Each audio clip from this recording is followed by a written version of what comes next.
would like to get us into our first fireside chat and ask Noma WIE to come to join us. Noma oversees the development and implementation of national policies and initiatives related to renewable energy sources and new energies within the Department of Mineral Resources and Energy that is transitioning to the Department of Electricity and Energy to ensure that South Africa transitions to a cleaner energy future, is effective and sustainable. So just a round of applause for Noma. So Noma, first, can we just check if your mic's working? Good morning, colleagues. Good morning, ladies and gentlemen. As Priscilla, I heard Radebe. Yes, I mean, we emphasize the RH. Radebe. Prof. and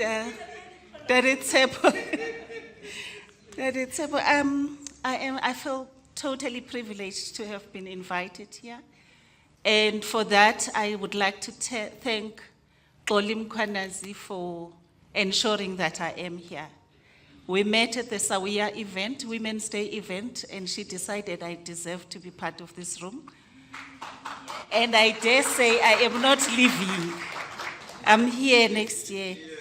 I'm here. And also I wanted to say that this is, I'm privileged to be on the stage with you. Thank you so very much. I want to say on the GNU thing and all the people that, and the negative anxiety that people have, it's all to do with the excitement that we finally have. I've never seen a nation so depressed.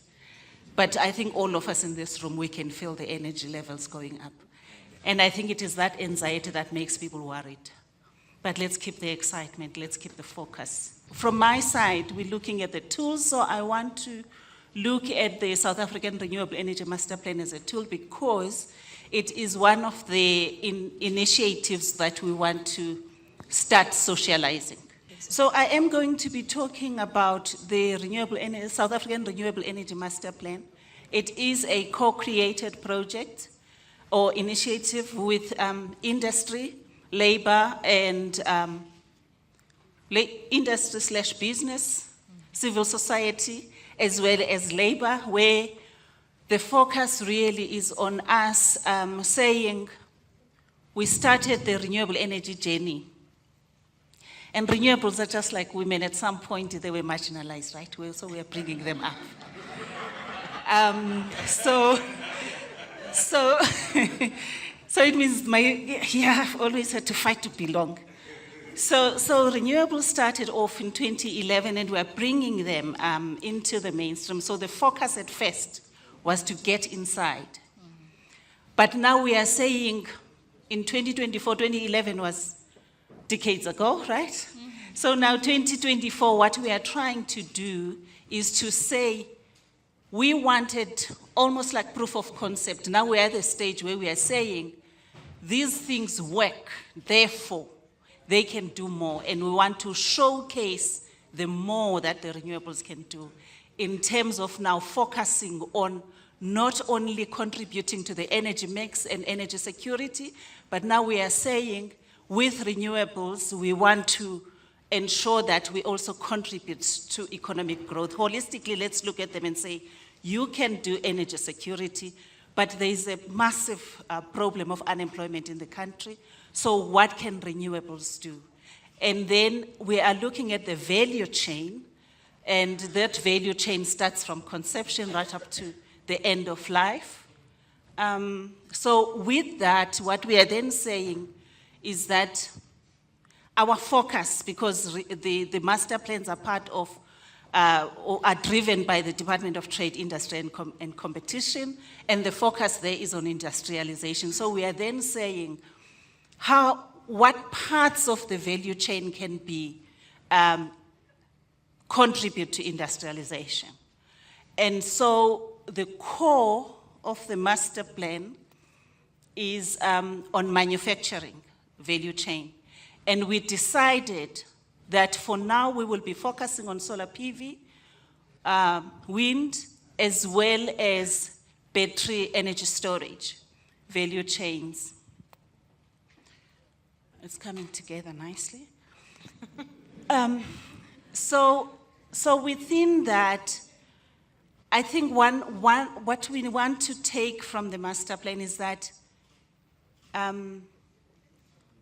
we are not only looking at, or the benefit of it rather, is from pulling together all the, okay, I'm doing next, it's not moving yet. So we want to enable the women in this room. Okay. So we've moved. And so we want to, let me just keep it there because I had started. So we want to make sure that the information around the opportunities is made accessible. We want to consolidate that. We want to give a good account of the renewable energy contribution to the economy of this country. But we also want to work together to mobilize the resources as well as the commitments. So we talked about this journey from 2011, 2010. You can see we started. So we've had a very bumpy growth trajectory historically, but the bottom line is that renewables are growing in terms of their contribution. And so with that, we are saying then, we also recognize that we are heavily reliant on imports. Everybody would talk about the resources that we have.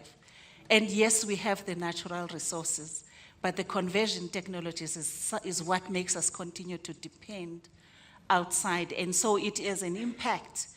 If you look at it, I see my slides, they don't, but here, this is now looking at this long line. That's where we saw the impact of load shedding. And this is around 2023, 2024. So we saw the growth for this sector. And it goes this talks to the imports of solar panels, lithium-ion batteries and inverters. That accumulates to billions of US dollars, which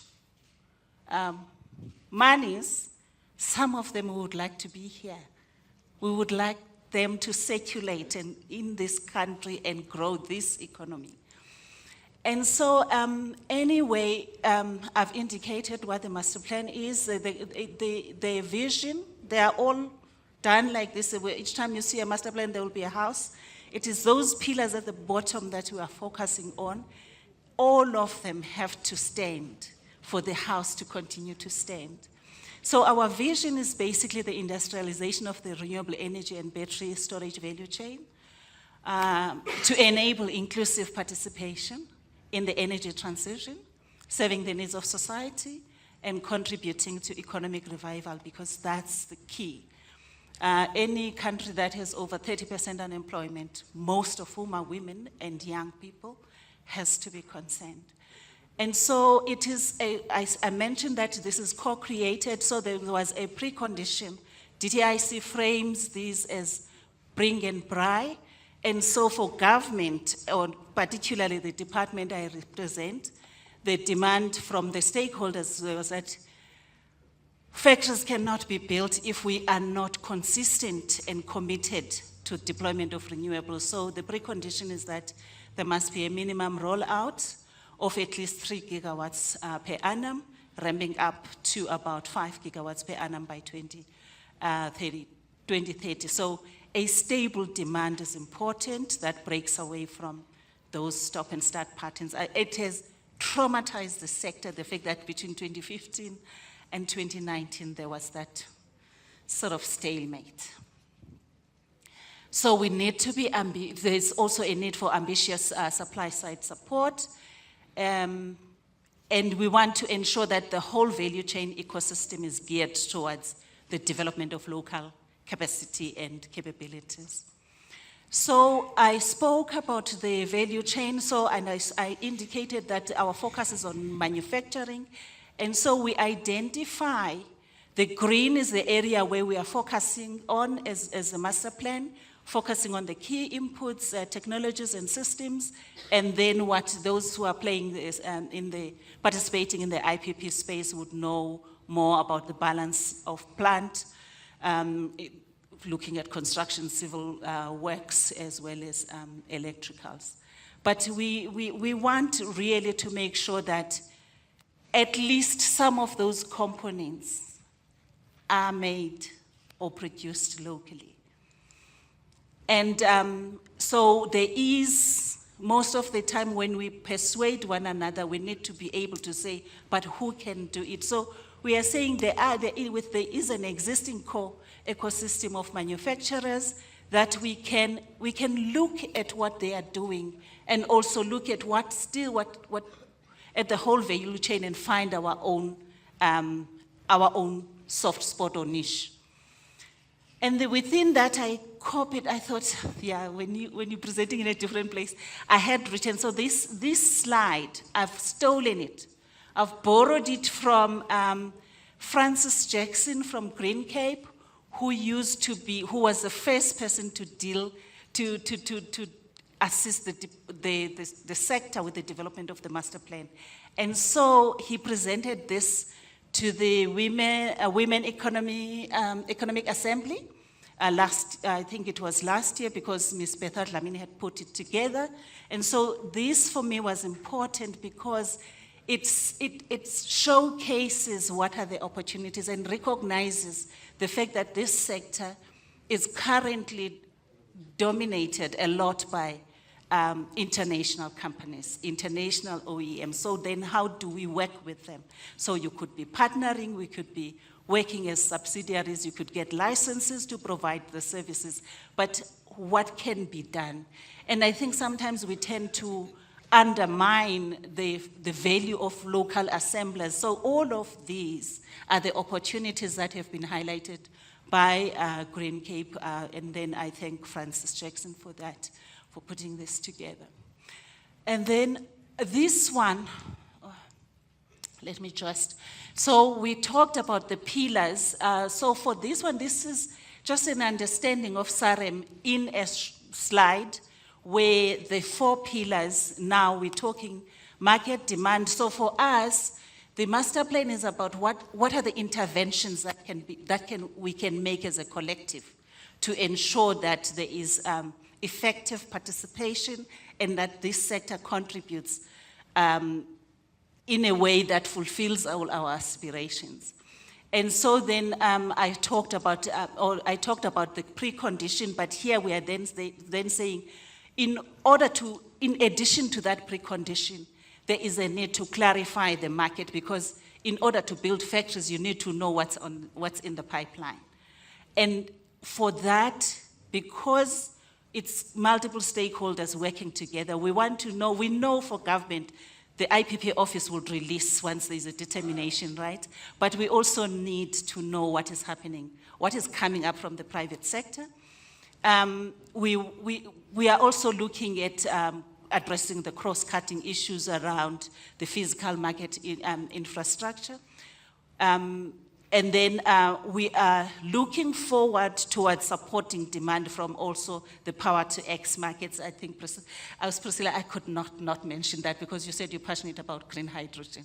So it's not yet here, but we are saying in the future we must just be mindful, have our eyes there.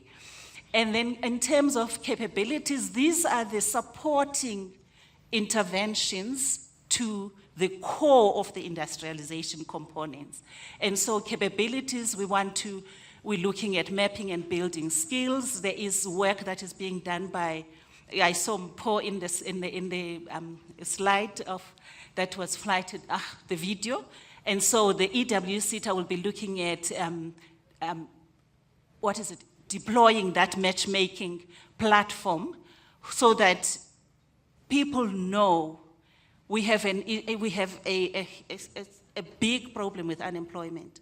We also have a problem of people not having some skills, but not the right skills that are required by industry. So we want to have a demand-led skills platform, and we want to be able to match people with the demands to the industry. So you are trained, but then there must be somebody who catches you on the other side, but we must know what they need. So there will be that platform hopefully before the end of this financial year.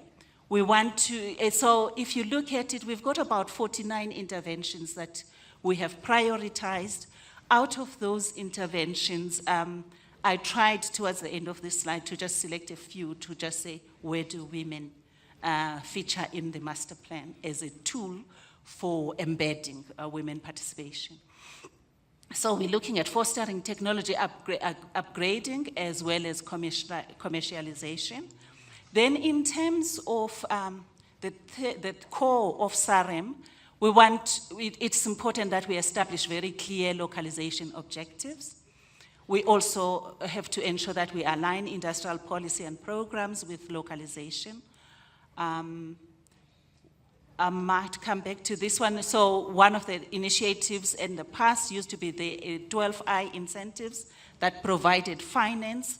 And so that stopped in the intake in March 2020. And so we've engaged the National Treasury because we're using the master plan as a great platform to then package and mobilize resources. And so we are looking at mobilizing or reactivating that. There is an issue around testing and certification of facilities. I'll come back to that. We're looking at harnessing trade policy, implementing for the, import duty exemption or protection on strategic inputs, but also aligning with other industrial development plans. Then there is an issue of inclusive development. How do we bring, so the master plan is not only focusing on women, but the designated groups, youth and people with disabilities as well. So we want to be able to establish clear transformation objectives, foster integration, and also drive inclusive value chains. I think the labor has emphasized the importance of ensuring that there is decent work that is linked to public procurement and state support. We want to leverage on the purchasing power that government has. So now when I've extracted a few interventions, one on fostering integration of emerging suppliers, that might resonate with some of us in the room. I'm very glad, DDG, you are here, so that if in case this is not working, when there are questions, perhaps if I'm behind in terms of information, you can assist me. It's very rare we ask people above us to help. Okay, so here there is a strategic partnership program that is run by our sister department, the DTIC. This is basically a partnership between government, private sector, and it's based on the principle of cost sharing. So its main objective is really to encourage large private sector enterprises to support, nurture, and develop SMEs within their partner supply chains, or the sector, so that they can be manufacturers of goods and suppliers of services in a sustainable manner, so that you have almost like a guaranteed offtake once you get in. It supports broad-based Black economic empowerment policy by encouraging businesses to strengthen elements of enterprise and supplier development.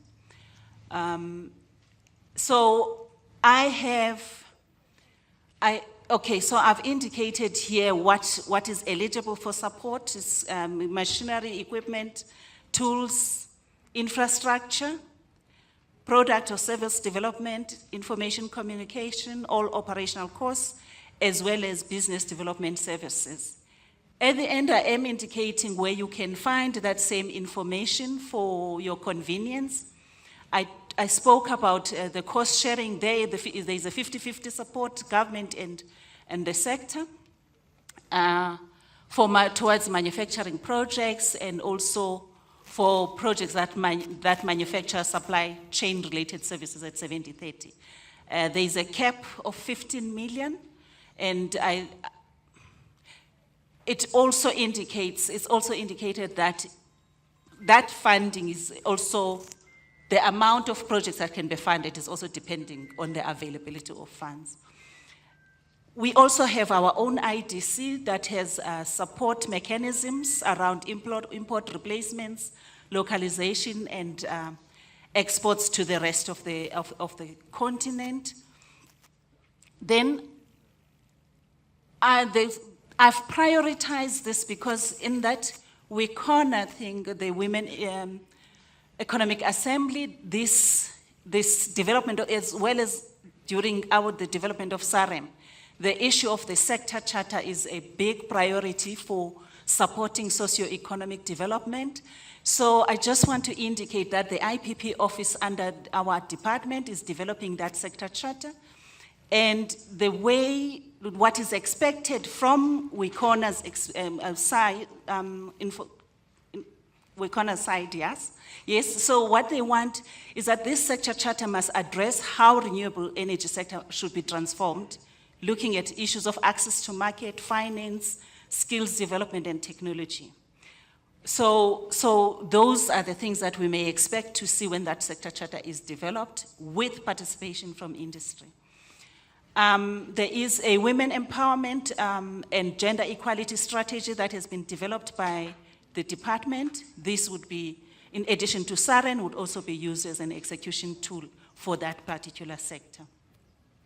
Within SAREM, we are also looking at developing a gender inclusivity action plan. This is now the granular details because the master plan is at high level. So at industrial development level, we're looking at, I've spoken to the consistent set of local content. I didn't press anything. So, and also on these slides, I have indicated that we are speaking to the National Treasurer around reviving 12L. I'm almost done, to be honest, but if only this thing can play ball. I want to wrap up, yes. I would like to do that, but now the next slides I would like to see. But anyway, I think if I were to just conclude, right? Oh, yes, thank you so much. Let's do it that way. We are building capabilities. Okay, so as I said, this is my actually penultimate slide. Okay, so then to conclude, basically, I just want to say that SAREM does align very well with inclusivity, fairness, transparency, and empowerment of designated groups.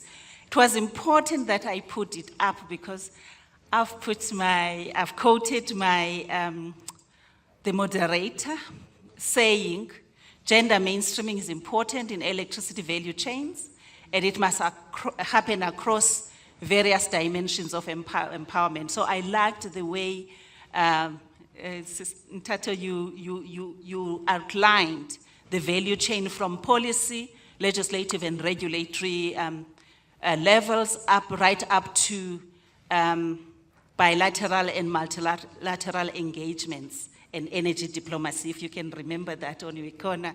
And for me, the importance of that, why I had to raise it, is that often we're saying women are excluded. Now we get invited into this boardroom or around this table, and we forget others, or we continue to perpetuate the status quo by maintaining the criteria for who sits around that table. So I want to say, as far as renewables are concerned, there is no criteria. Anybody is welcome. It does not matter your qualification. It does not matter your expertise. There is a space, because this is a learning journey for everyone. We started only in 2011. So when they say only, oh no, STEM, but everybody knows our education system, just hear me say, it is meant to exclude you, and you are not excluded. There is a space for you. So, as far as I'm concerned, we must reject all forms of exclusion and fragmentation through leaders who have an inclusive mindset that leaves no one behind, irrespective of gender, ability, education, and so forth, so that we can increase employment, empower women, youth, and people with disabilities, improve livelihoods, and reduce poverty. So let's just find your own space and find me, because I'm a public servant. I will tell you what is going on. My job is to know what is going on. If I don't know, I know who can tell you where to go. So then I also wanted to end by saying it's important to coordinate efforts, share information and opportunities so that we can increase participation by all the designated groups, including myself, track progress and hold one another accountable. Nokwanda Maseko from TIPS says women's economic exclusion, lack of power, and resulting exclusion from decision-making will not change simply by moving to renewables, to more sustainable forms of production. The status quo must be, I emphasize, actively challenged and changed by you and me in this room. Thank you.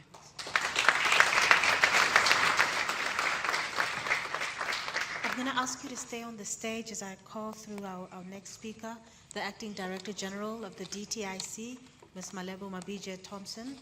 Malebu oversees the development and implementation of trade, industrial, and competition policies to drive economic growth and transformation. So Malebu, quite a bit of synergy came between what was introduced by Noma Wetu and where the DTIC comes in. Are you comfortable if we have this as a chat? I'm happy to do that. Great. And then what we'll do is we'll open up to the floor. So what we're seeing is a great amount of coordination between DTIC, DMRE about the SAREM piece. But South Africa actually has really good examples of localizing value and supply chains through the automobile industry, transformation fund, and others. Can you bring us into your confidence about what must be done to leapfrog this work within a very tight 5-year electoral cycle? Considering that, the way we normally do things within government, between government and the private sector and civil society, we might not have the luxury of time. Yeah. No, you're absolutely right about it. As my colleague was talking about the master plan, I almost was tempted to ask, actually, how many people in this room participated in the master plan process? Raise your hand. That on its own is a problem. Because we start giving and putting solutions that exclude you and don't take into account your own challenges. And when we come here, we tell you there is 15 billion available. You all go excited to go look for the 15 billion. 16 of the pre-requirements exclude you. By the time you are done with the first 5, we tell you, the scheme is closed because we are oversubscribed. There is a problem in the system about the way in which we make policy that allows the most prepared to be the ones that take up the opportunity. And we don't have a mechanism that as we allow the most prepared to take the opportunity, we also are cultivating a roadmap for the ones that are least prepared to come close to the curve. And that is why we continue to have these good policies, yet we are characterized as the most unequal country in the world. Now, this is my problem. And I met Priscilla somewhere. And where I met Priscilla, I was about to leave the room because I was highly irritated, Priscilla, with a group of very well-intentioned gentlemen who were there to complain about how government has not done anything since I don't know how many years of discussing the same thing. And my question to them is, and what did you do when you saw that government is not going to do anything? And all of you are CEOs, you're decision makers. Now you want to come here and we are having a fight about somebody not doing something. You are empowered in your companies to do something about the something that somebody didn't do anything about. I'm not going to talk about what it was. Because now that's going to be the headline on Sunday. No, I won't go into it. Now, this thing about let's bring women in. May I want to come to your questions? It's not about when we have cooked the meal. We treat women as almost like the consumer economy of what somebody has thought through. We have to find a way to bring women in as we were doing this, and as we are doing this. And I want women to be confident enough to ask, how did you conclude that without us in the room?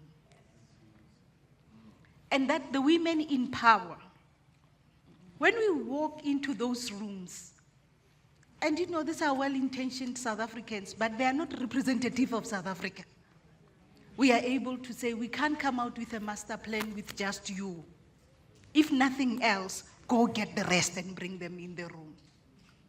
So this issue, you can see all those sectors. And I'm sure there are many people here who can participate in those sectors. My worry and my experience in government is that you will just never be able to participate unless you were part of the design process.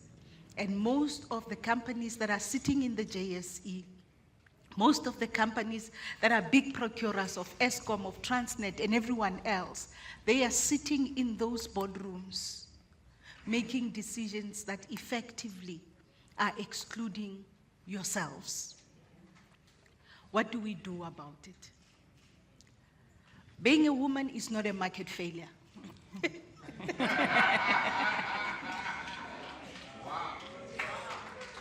It's the market we need to confront that has failed women. And if we conceptualize always that, you know, for women, you have to do this as if just to be born a girl, there's something about you that's wrong. It's a problem. The market is wrong with us, and the market must be right with us. And the issue that was spoken about, that, you know, nobody's going to come and make it easy for us. So we have to come with a militancy of saying the market shall bow to the fact that there's a sizable portion of this population that are women, and it must reflect that.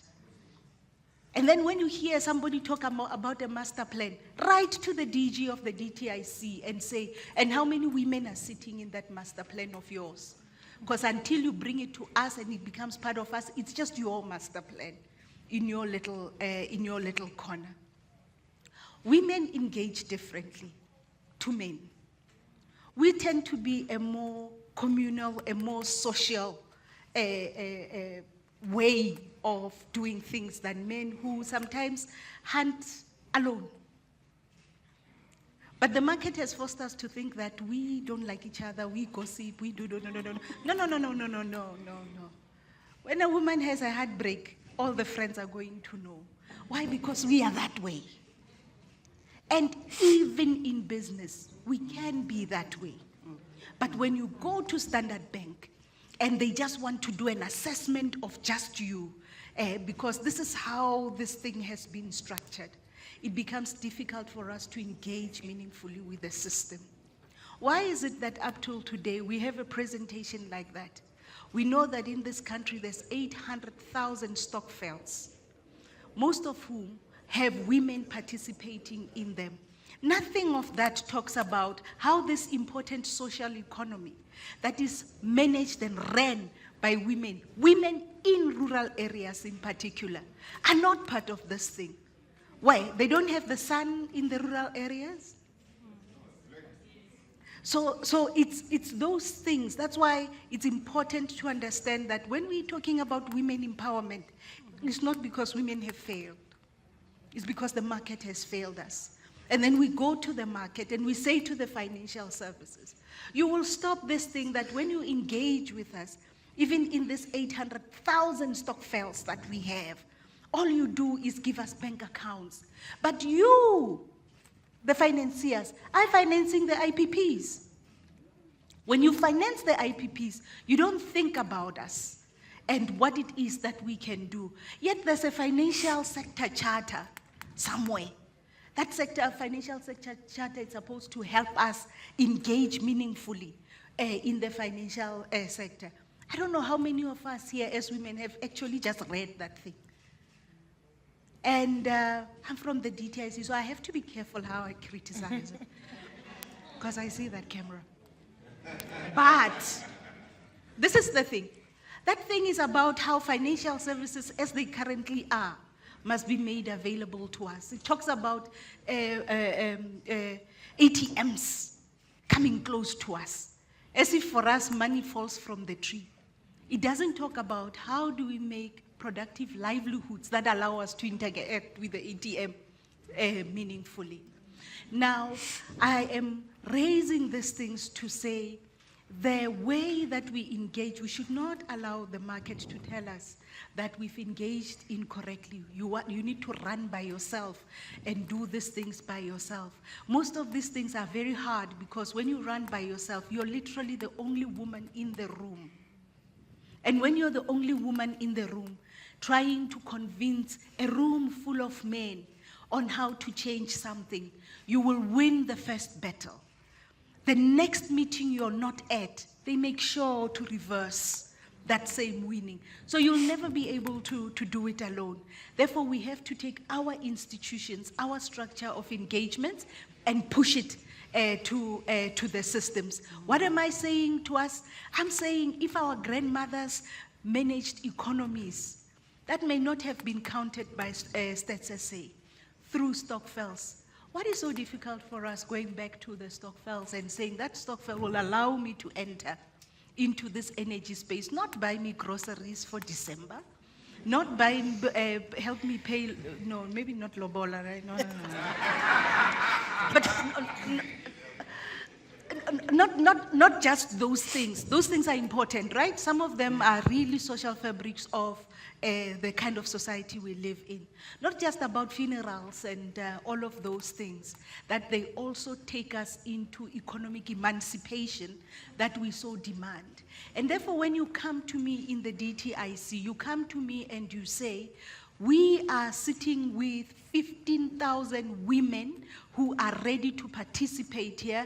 We are ready to participate in various ways. We want to be financiers because we've got the money. And then you say to me, but Standard Bank doesn't take us serious. What are you helping me do? You're helping me to empower you, because you're giving me exactly what I need to go to Standard Bank and say, now if you do need that account of the DTIC to sit with you, here are 15,000 women who say they want to participate in the energy sector. They're not asking for anything from you. They're asking that you take them serious. I don't care whether it's corporate social responsibility, whatever it is, here are the 15,000 women.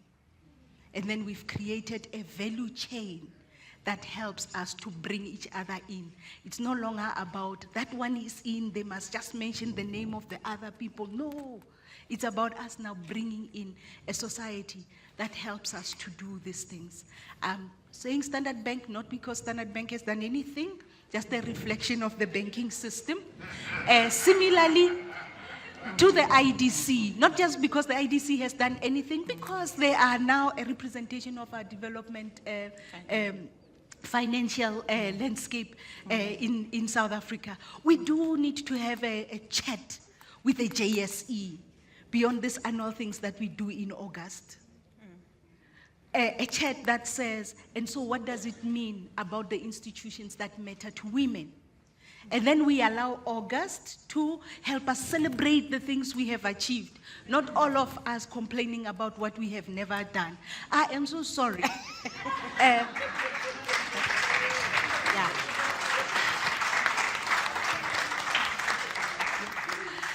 Unless strategy is action. Memo o re o batla o tla mo next year. Now my big crusade is I'm not going to go to no more talk shows. Unless strategy is action, we are wasting your time, and more so, we are actually dampening your ambition to be part of this country. And I think that's more damaging than even no show. Therefore, if we're going to get this right, I'm saying go back, let's reflect on the tools that we need in order to engage with these strategies. In the DTIC, we've got a number of platforms. Right now, we are actively looking for battery manufacturing investment. We're looking for who can help us do that. We are told that we've got some niche capabilities, but the core capabilities are sitting somewhere in the East. Right? They're not here. Now, how do we allow women to engage with an investor that comes from that part of the world in a more meaningful way than giving Priscilla a board seat? One of the things that we are saying is that when that investor comes, the best thing South Africa can do is then make sure that for those batteries, for the solar PVs, and various other products in the energy sector, can we just make government the biggest procurer of that? Why? Because you are safeguarding that investment. Investment needs a market. You're safeguarding the investment. But for you to have the privilege of our government saying we're going to spend money in you as an investor from the East, where are the women that are saying, what about us? And not just one, not just two, but it has to be because of the scale of our problem. The women must come in their 20s or thousands, similar to how when they descended on the Union Building, it wasn't just me and Priscilla. It was buses that came and said, you can give passes to men, but you will not touch us. Actually, if you go back to the history of 1956, that's what it was. The apartheid government was now expanding this pass system, trying to expand it to women. They had conquered the African man. And they thought because we conquered the African man, we'll be able to conquer easily the African woman. And the African woman said, Yamanyana, whoa. Ulema. It's that same type of spirit that we must take into our engagements with our friends, and we must now take on this thing that when you hear something, you hear it on 702, somebody talking about Sarem. And then Luena, you say, no, how can we get involved? And then she's saying, and I liked that if she doesn't know, she knows somebody who knows. Can you bombard us with your calls? I mean, the soprano calls are so special when you receive them. Because they are far, you just don't get them too often. Can we get those calls that bombard us and say, not just come and share with us, but we want hand-holding because we need a business plan. Can IDC help us with that hand-holding? And then you make me not sleep because you're sending WhatsApps like forever. Why? Because you're not nagging. No, you're doing what men do to get business. And I tell you because I'm the receiving end of that. And I'm like, wow, this is nagging of the worst kind. If it was a woman doing it, right? But now you do it. And then you help us be who we need to be, and you hold us accountable. Really, I don't know next year, but I want to come here and hear about women that went, negged us, and when we were taking a trade mission somewhere, we also included you in. And because you were here on this Saturday. That would be so great.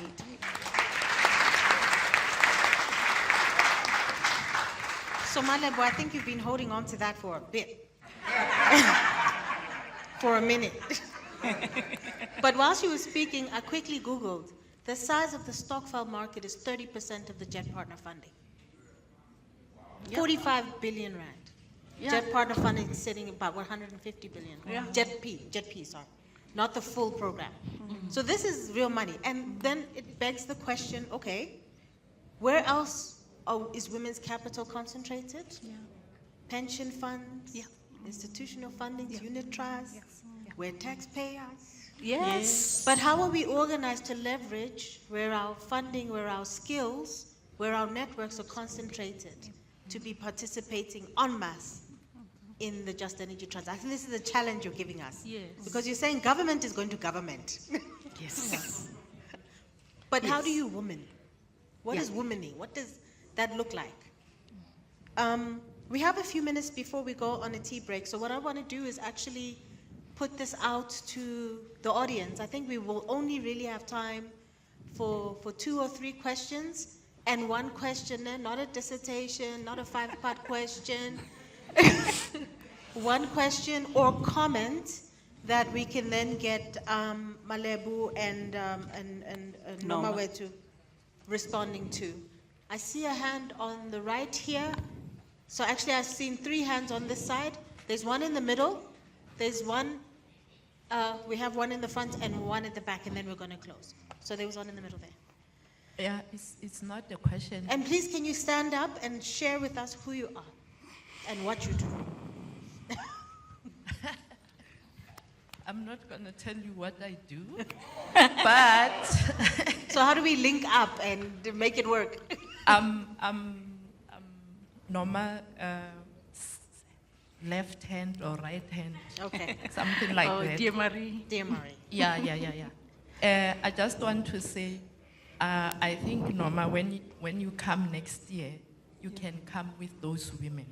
Because when we did the consultation, we did have, it's just like sometimes when we have boxes, like you have energy transition is a box, then you have renewable is a box. So we did, when we did the skills consultation, there were women there, the twins that were running the stuff, they were there to input very importantly into the master plan. So I think what we can do when we come next year, we'll bring the case studies, and also they had some barriers that they have discussed with us to say, like, they take the unemployed and then the big companies, then they snatch them. So every time they start training all over again. Okay, thank you. Up in the front here, Sis Kumo.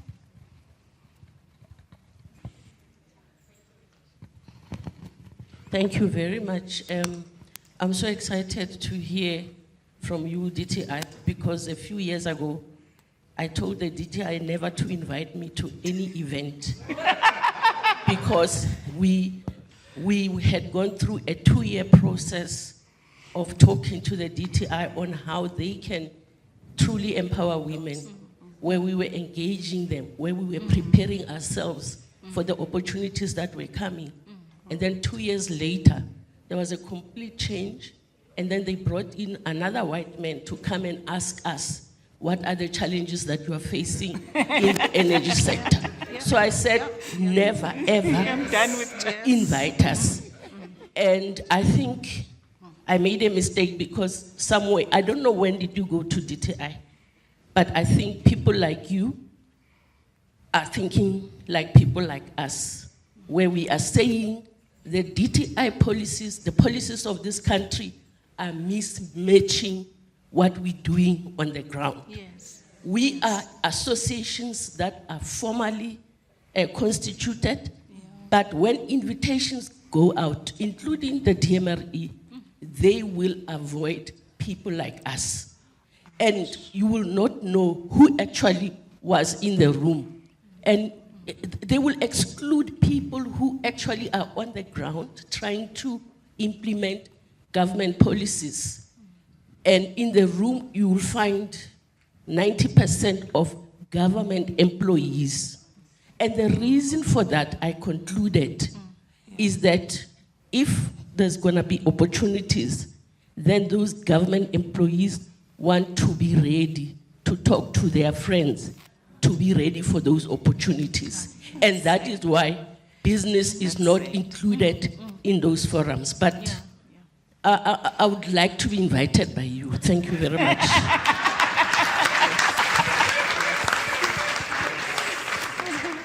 That's very There's one on the back. And then we will have to close, but we can continue to talk Thank you to each very other. much. We can Sanibonani. sorry, Sissy. We can continue to talk to each other during the lunch breaks and at tea. Yeah, please go ahead. Ngiyabonga.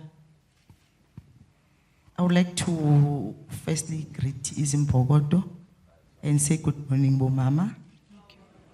And then I would like to greet everybody in the room.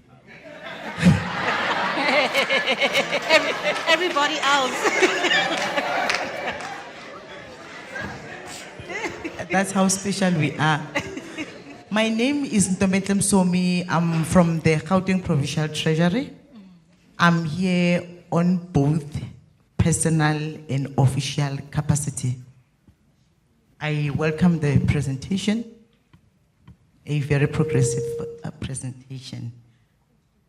At work, mostly, I work with, I deal with, and I report on mainstreaming and transformation. So me being here, it's about the practicality of what I'm doing going forward and to ask for help. Being a government employee, as talking about mainstreaming, I know what you are talking about. There is no shortfall in everything that you have presented, and it is welcome. I just have one plea of fostering partnerships with the province. In Treasury, we have a system that we call CSD. It's a supplier database system. It's whereby we have everybody, men, women, youth, disability, military veterans, and older persons. They register in that system, and when there's a request for a quotation, we go into that system and look for suppliers for a particular project.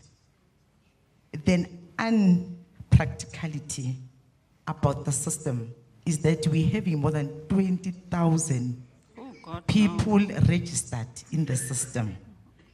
And we have more than 10,000 people that have been registered in that system without getting anything. The practicality is that we as Treasury, we then go out to communities and sishumayeli vangeli about the CSD. We take our buses to communities and say and encourage people to register on the CSD.